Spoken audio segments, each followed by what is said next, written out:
Good afternoon students. देखो, last time हमने अपना चैप्टर कंप्लीट किया था स्टैटिस्टिक्स का। आज हम अपना नेक्स्ट चैप्टर स्टार्ट कर रहे हैं, प्रोबेबिलिटी, 16th चैप्टर।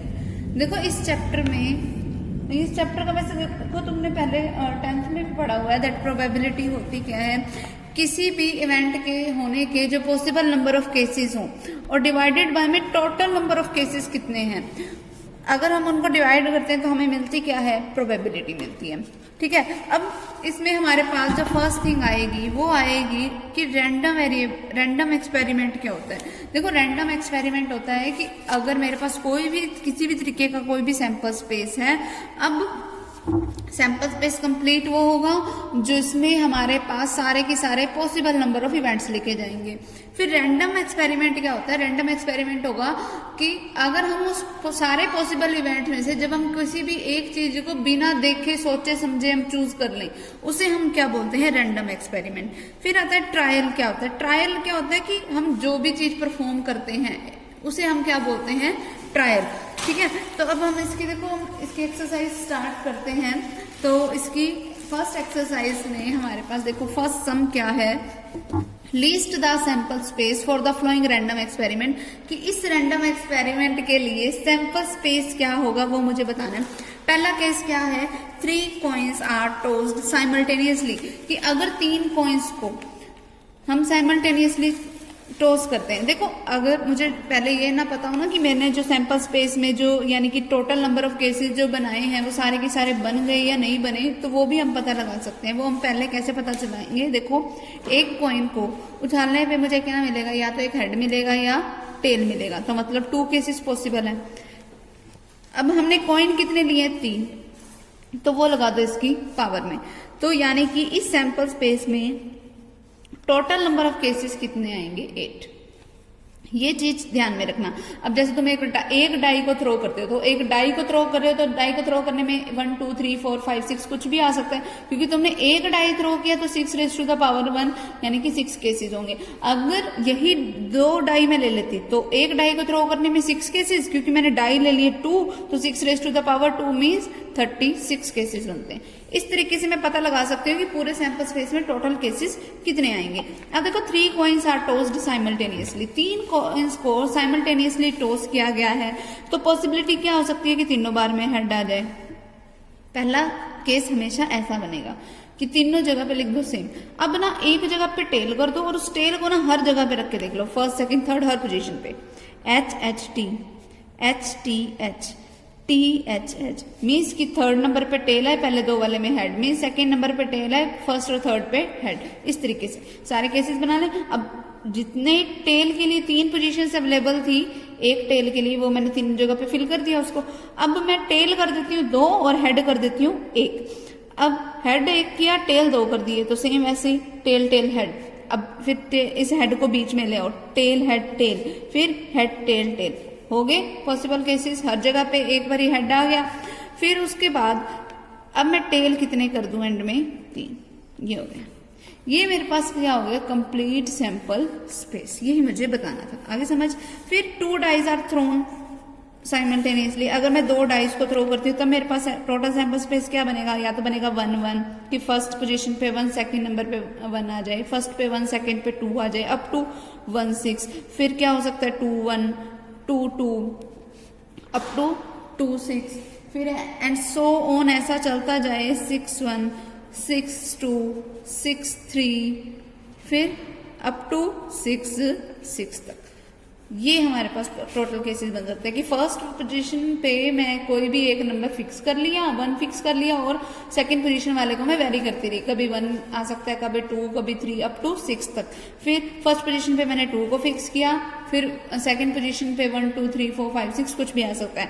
फिर फर्स्ट पोजीशन पे 3 पुट करूंगी, फिर 4 पुट करूंगी, फिर 5 पुट करूंगी, फिर उसी तरीके से 6 पुट करूंगी, और सेकंड पोजीशन वाले को हमेशा वेरी करती जाऊंगी। आगे समझ। ये मेरा बन गया complete sample space.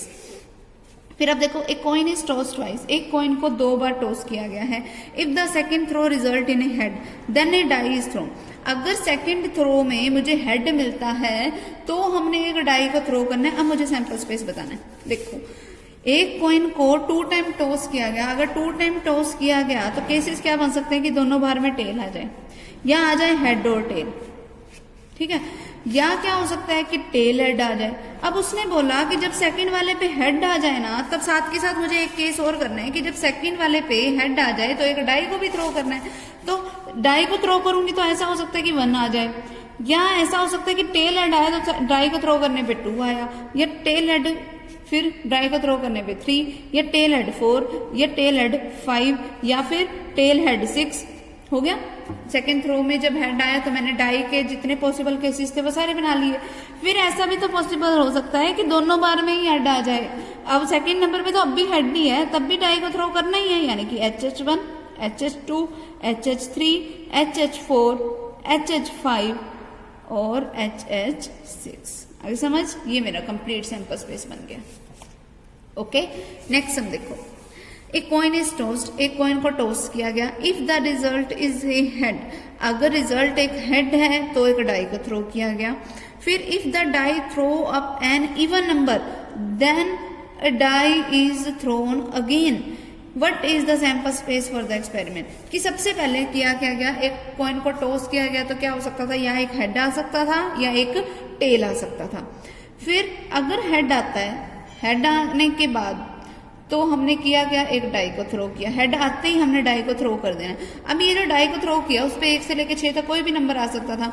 If the die shows up an even number, अगर ये जो डाई मैंने जो थ्रो किया था अगर वो इवन नंबर को शो करता है तो फिर से मुझे एक डाई को थ्रो करना है, यानी कि फिर से 1 2 3 4 5 6 कुछ भी आ सकता है। फिर describe the sample space for this experiment, तो उसके लिए मुझे एक्सपेरिमेंट बताना है। देखो टेल आने पर कोई कंडीशन नहीं है, तो जो मेरे पास सैंपल स्पेस है पहले तो उसमें मैंने लिख दिया टेल। फिर अगर हेड आता, हेड आने पे मुझे क्या करना है, डाई को थ्रो करना है। तो 1 आ सकता है, 3 वाला लिख लिया, 5 वाला लिख लिया। 2 4 6 वाला मैंने इसलिए नहीं लिखा है क्योंकि 2 4 6 क्या है, इवन नंबर है, और जैसे ही इवन नंबर आ गया तो मुझे फिर से क्या करना है, एक डाई को थ्रो करना है। तो डाई को अब दोबारा से थ्रो किया गया तो 1 भी आ सकता था, 2 भी आ सकता है, 3 भी आ सकता है, 4 भी आ सकता है, 5 भी आ सकता है, 6 भी आ सकता है, लिख दिया। फिर अगर H के बाद इस हेड को थ्रो करने पे मेरे पास 4 आता, फिर भी एक इवन नंबर है, तब फिर मुझे डाई थ्रो करना है।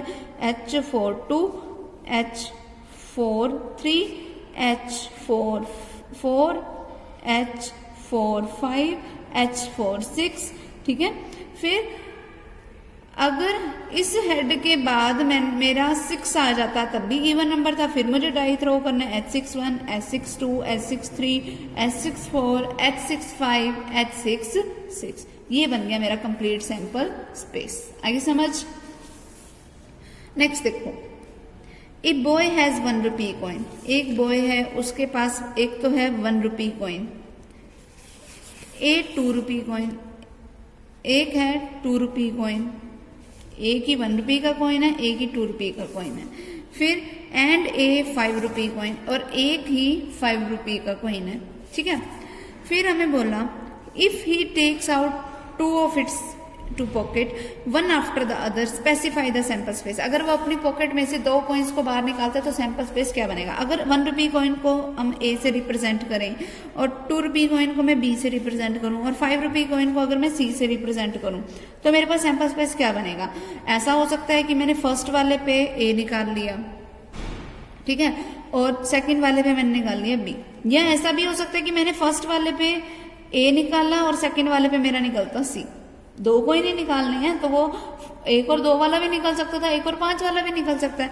तो कंडीशन क्या, फर्स्ट वाले पे अगर मेरे पास एक 1 रुपी कॉइन निकलता और सेकंड वाले पे मेरा अगर 2 रुपी कॉइन निकलता। फिर अगली कंडीशन कि फर्स्ट वाले पे मेरा निकलता 1 रुपी और सेकंड वाले पे 5 रुपी।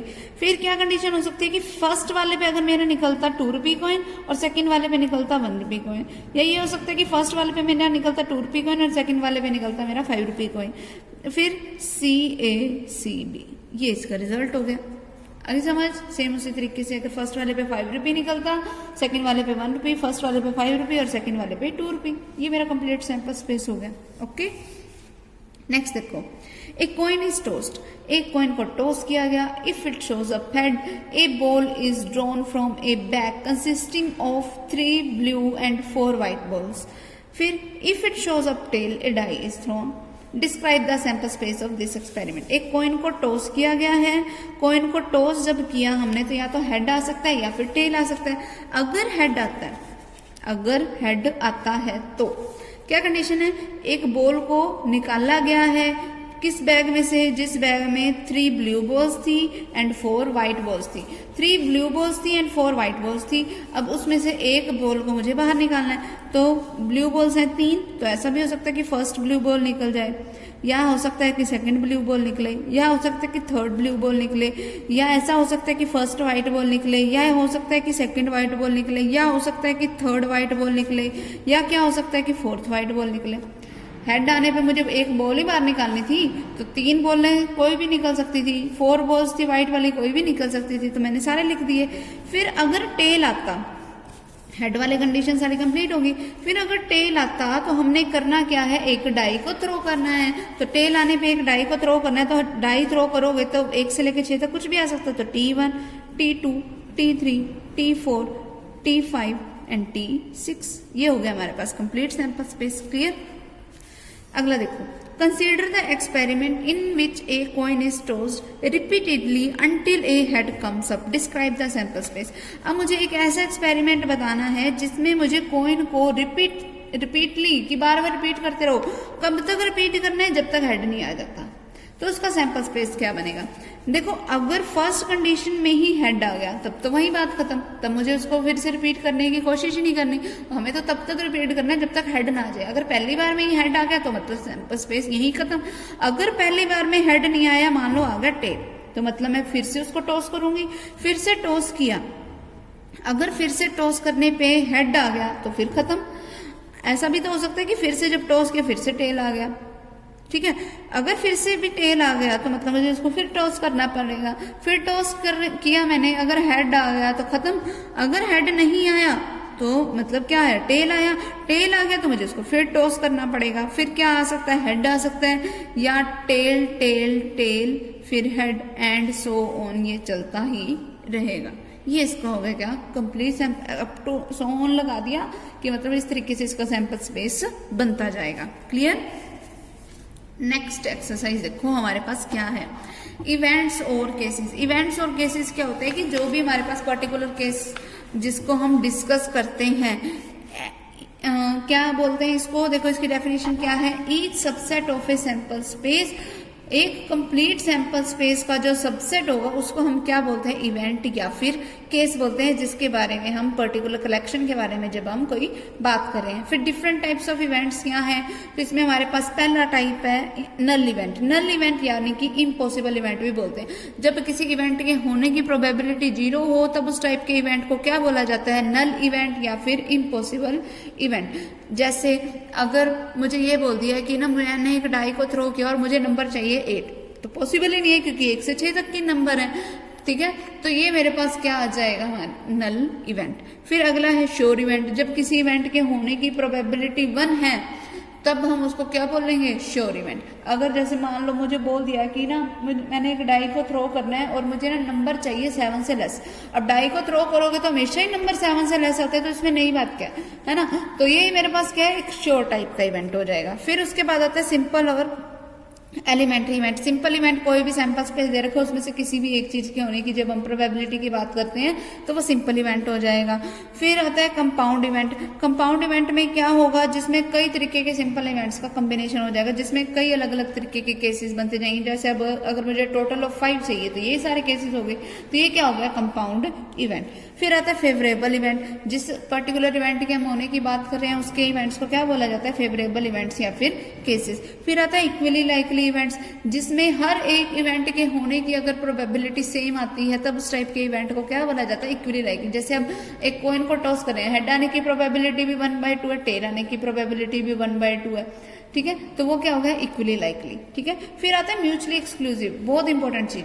म्यूचुअली एक्सक्लूसिव इवेंट क्या होता है, देखो डेफिनेशन पहले, in an experiment the events where occurrence of one occurrence of one event excludes or ruled out the happening of other events in the same experiment are called in mutually exclusive event. mutually exclusive event होंगे कि जब एक event के होने की जो cases हैं उसमें दूसरे इवेंट के होने के कोई भी केसेस ना हो। मतलब अगर कोई एक ए टाइप का इवेंट है, कोई एक इवेंट कोई बी टाइप का है, अगर उनका जो इंटरसेक्शन लेते हैं, इंटरसेक्शन मीन्स कॉमन चीज हम निकालने लगते हैं, जब अगर उसका इंटरसेक्शन फाई के इक्वल है, मतलब कुछ भी उसमें कॉमन नहीं आ रहा, तब उस टाइप के इवेंट्स को हम क्या बोलते हैं? Mutually exclusive.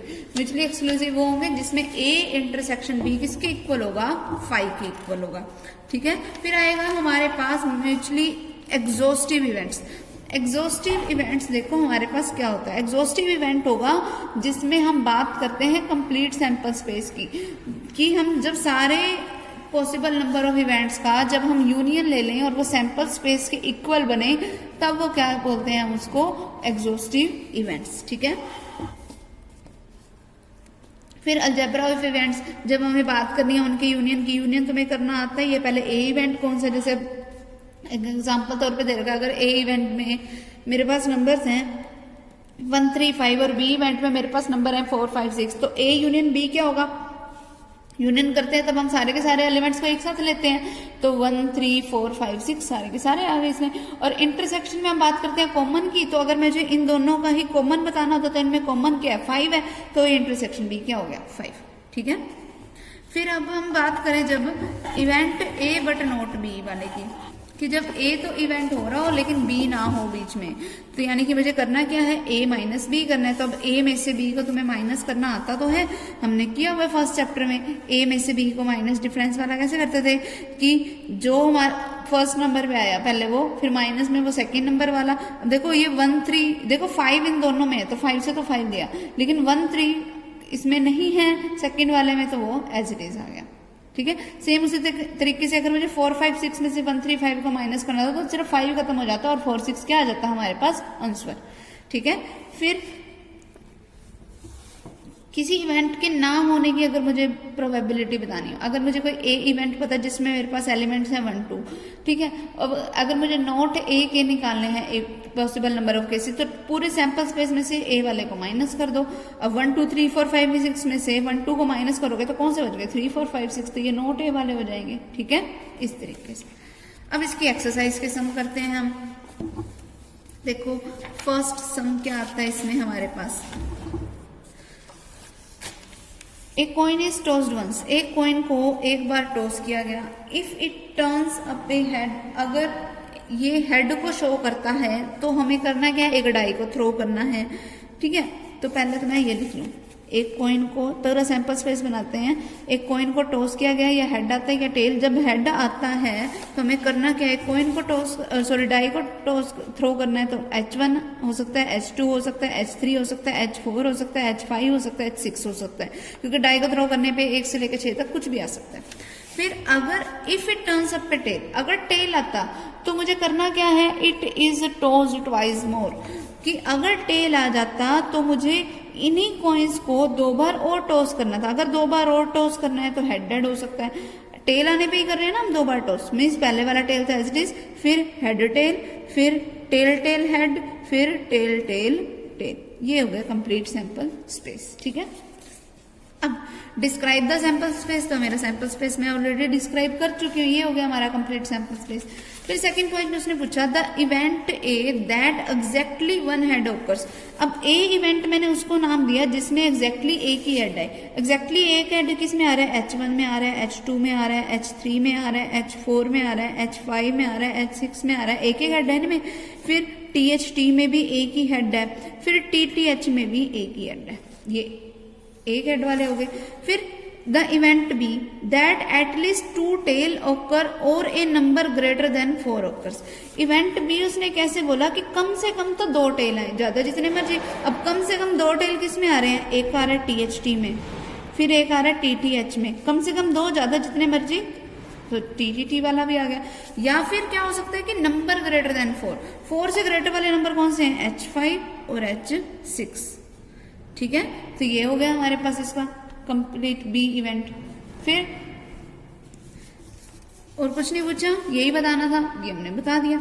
अगला देखो, 2 dice are thrown and sum of the numbers which comes up on the die is noted। 2 die को अगर मुझे थ्रो करना है और उनका जो नंबर, उन पे जो नंबर्स आ रहे हैं, हमने उसके सम को नोट करना है। Let us consider the flowing events associated with this experiment. A event कैसा है कि जो सम आए ना वो इवन आना चाहिए। ए इवेंट कैसा है कि जो सम आए वो क्या हो, इवन हो। अब जैसे 1 का सम करोगे इवन आएगा, 1 2 का सम करोगे 1 और 2 करके क्या आएगा 3, जो कि ओड है, नहीं आना। फिर 1 3, फिर 1 5, ठीक हो गया। फिर 2 1 पे मेरे पास ओड मिलता है, 2 2 पे मुझे इवन मिलेगा, 2 4 पे मुझे इवन मिलेगा, 2 6 पे इवन मिलेगा, फिर 3 1 3 3, फिर 3 5, फिर 4 2 4 4 4 6, फिर 5 1, फिर 5 3 5 5। देख लो सभी का टोटल करते जाओ, इवन ही बनेगा, ठीक है। फिर 6 2 6 4 6 6, इन सब का टोटल क्या है, इवन। तो ये मेरा क्या बन गया, ए इवेंट। अब मैं बात कर लेती हूँ बी इवेंट कैसा है। The some is a multiple of 3। जो सम हो वो 3 का मल्टीपल हो। 3 का मल्टीपल मीन्स कि मुझे ऐसी क्वांटिटीज चूज करनी है जिसमें मेरे पास 3 का मल्टीपल रहे। अब जैसे 1 और 1 1 वाला लिया 1 + 1 करके क्या बनता है 2, जो कि ऑब्वियसली 3 का मल्टीपल नहीं है। 1 2 पहले आ गई, क्योंकि 1 और 2 का ऐड करोगे 3, जो कि 3 का ऑब्वियसली मल्टीपल है। फिर 1 3 नहीं आएगा, फिर 1 4 भी नहीं आएगा, फिर 1 5 आ जाएगा, क्योंकि 1 और 5 को ऐड करोगे क्या आएगा 6, जो कि 3 का मल्टीपल है, ठीक है। फिर 2 1, फिर 2 2 नहीं आएगा, 2 4 आ जाएगा, 2 3 नहीं आएगा, 2 4 आ जाएगा, फिर 2 5 नहीं आएगा, 2 6 नहीं आएगा, 3 1 भी नहीं आएगा, 3 2 भी नहीं आएगा, 3 3 आ जाएगा, फिर 3 4 नहीं आएगा, 3 5 नहीं आएगा, 3 6 आ जाएगा, क्योंकि 3 और 6 करके क्या बनेगा 9, जो कि ऑब्वियसली 3 का मल्टीपल है। फिर 4 1 नहीं आएगा, 4 2 आ जाएगा, 4 3 नहीं आएगा, 4 4 नहीं आएगा, 4 5 आ जाएगा, 4 6 नहीं आएगा, फिर 5 1 आ जाएगा, 5 2 नहीं आएगा, 5 3 नहीं आएगा, 5 4 आ जाएगा, फिर 5 5 नहीं आएगा, 5 6 नहीं आएगा, 6 1 नहीं आएगा, 6 2 नहीं आएगा, 6 3 आ जाएगा, 6 4 नहीं आना, फिर 6 5 नहीं आएगा, 6 6 आ जाएगा, ठीक है। ये बन गया मेरे पास बी इवेंट, ओके। फिर अब सी वाला देखो क्या है, देखो the some is less than 4। सम जो हो वो 4 से लेस हो। 1 1 का सम 4 से ऑब्वियसली लेस है, 1 2 का सम भी 4 से लेस है, 1 3 खुद टोटल 4 बन रहे हैं, लेकिन मुझे 4 से लेस वाले चाहिए तो वो नहीं आएगा। अब यानी कि इससे ऊपर वाले सारे क्या आएंगे 4 से बड़े। अगले लाइन में चल के देखो 2 1 4 से लेस है, लिख दिया हमने। 2 2 लिखा, 2 2 देखो अगर मैं लिखूंगी तो क्या बनता है सम 4 बनता है, जो कि 4 के इक्वल, लेस थोड़ी है, ठीक है, तो वो भी नहीं आएगा। फिर अगली लाइन में 3 1 खुद 4 है, यानी कि इससे आगे जितने आते जाएंगे उनमें से कोई भी इसमें नहीं आएगा, ठीक है। फिर अब डी इवेंट की अगर हम बात करें, the some is greater than 11। सम जो आए वो ग्रेटर देन 11 है, यानी कि कौन सा केस आएगा इसमें 6 6 का, ओके। अब देखो नेक्स्ट सम क्या है, नेक्स्ट चीज इसमें हमने क्या पूछी है, which of the these events are mutually exclusive. Mutually exclusive कौन से थे, जिसका इंटरसेक्शन 5 आए। अगर मैं अब ए इंटरसेक्शन बी करूं, अब इसमें से कुछ कॉमन आ रहा है, पहले चेक करो। अब इनके बीच में कुछ भी कॉमन 2 4 आ रहा है ना, ऐसे और भी मिल जाएंगे, देख लो इस ए और बी में ये 2 4 आ रहा है, तो मतलब इसमें तो कॉमन है, तो ए इंटरसेक्शन बी तो नॉट इक्वल्स टू 5 है, यानी कि ये तो म्यूचुअली एक्सक्लूसिव है ही नहीं। फिर अगर मैं ए इंटरसेक्शन सी करके देखूं, अब ए और सी का इंटरसेक्शन करूं तो 1 1 मुझे कॉमन मिल गया, तो ये भी नॉट इक्वल्स टू 5 है। फिर मैं करके देखूं ए इंटरसेक्शन डी, इसमें 6 6 आ रहा है, तो ये भी नॉट इक्वल्स टू 5 है, ठीक है। फिर अब मैं बी इंटरसेक्शन सी करके देख लेती हूँ, बी और सी का इंटरसेक्शन किया, 1 2 कॉमन मिल रहा है, यानी कि और भी मिल जाएंगे, नॉट इक्वल्स टू 5। फिर बी इंटरसेक्शन डी करके देखा, 6 6 मिल गया, ठीक है, तो ये भी नॉट इक्वल्स टू 5। फिर मैं कर लेती हूँ C intersection D. C intersection D किया, इसमें कुछ भी कॉमन नहीं है, यानी कि ये किसके इक्वल है 5 के इक्वल, तो सी और डी का जो पेयर है वो तो म्यूचुअली एक्सक्लूसिव है, बाकी उनमें से कोई भी म्यूचुअली एक्सक्लूसिव नहीं है, ठीक है। अब नेक्स्ट देखो थर्ड सम। क्या बोल रहा है हमें थर्ड सम में, 2 डाइज आर रोल्ड, कि 2 डाइज को रोल किया गया है। फिर A is the event that the sum of the number shown on the 2 die is 5। A एक ऐसा इवेंट है कि जिसमें जो नंबर जो है ना उनका सम है वो 5 के इक्वल है, यानी कि 1 4 2 3 3 2, ठीक है, 4 1, ए इवेंट आ गया। अब बी इवेंट क्या बोला है, B is the event that at least one of the die shows up 3, कम से कम एक जगह पे तो 3 आना ही चाहिए, ज्यादा चाहे जितने मर्जी, 1 3 2 3, फिर 3 1 3 2 3 3 3 4 3 5 3 6 हो गए, लिख लिए। फिर 5 3, फिर 6 3, लिख लिया। अब उसने पूछा are the 2 events A and B mutually exclusive, कि क्या ये म्यूचुअली एक्सक्लूसिव हैं।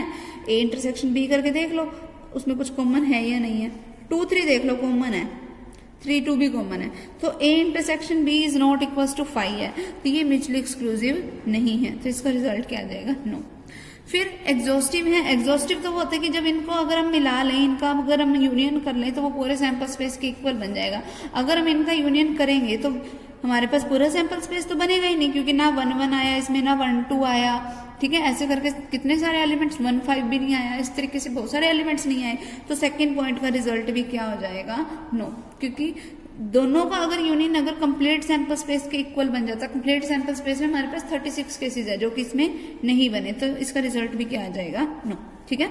अगला सम देखो, फोर्थ और last sum of this exercise, क्या बोल रहा है हमारे पास, from a group of 2 boys and 3 girls, 2 boys हैं 3 गर्ल्स हैं, 2 children are selected randomly, randomly हमने 2 स्टूडेंट्स को सिलेक्ट करना है, मतलब हमने बिना कुछ सोचे समझे सिलेक्ट किया है। डिस्क्राइब द इवेंट्स ए, पहले ए इवेंट क्या होगा, both selected children are girls, कि अगर दोनों के दोनों क्या होते गर्ल्स होते, तो ऐसा हो सकता था कि फर्स्ट गर्ल और सेकंड गर्ल का सिलेक्शन हो गया, या फर्स्ट गर्ल और थर्ड गर्ल का सिलेक्शन हो गया, या फिर सेकंड और थर्ड का हो गया, यही बन सकता था।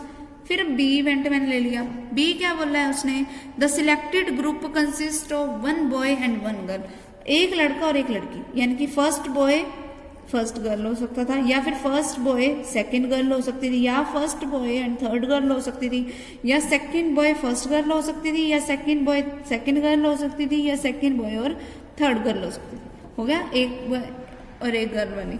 फिर सी इवेंट कैसे है, एटलीस्ट 1 बॉय इज सिलेक्टेड, कम से कम एक लड़का होना चाहिए, ज्यादा चाहे जितने मर्जी, कम से कम एक और ज्यादा जितने मर्जी, है ना, ऐसा मुझे केस बनाना है। तो अगर कम से कम एक चाहिए तो एक वाले तो सारे ही ले लो, B1 G1 B1 G2 B1 G3, जैसे अभी ऊपर वाले में बनाया मैंने, सेम उसी को मैं रीराइट कर रही हूँ, क्योंकि इसमें एक लड़का तो है ही, ठीक है, कम से कम एक लड़का, ज्यादा जितने मर्जी। या ऐसा भी हो सकता था कि मैं दोनों की दोनों ही बॉयज ले लूँ, B1 B2 भी एक केस और जुड़ गया इसमें, ठीक है। अब उसने हमसे क्वेश्चन में पूछा है which of the events are mutually exclusive, इनमें से कौन से इवेंट्स जो है वो म्यूचुअली एक्सक्लूसिव है। अगर मैं ए इंटरसेक्शन बी करके देखूं, इसमें कोई भी केस कॉमन नहीं है, तो ए इंटरसेक्शन बी किसके इक्वल है, 5 के, तो ए और बी म्यूचुअली एक्सक्लूसिव है।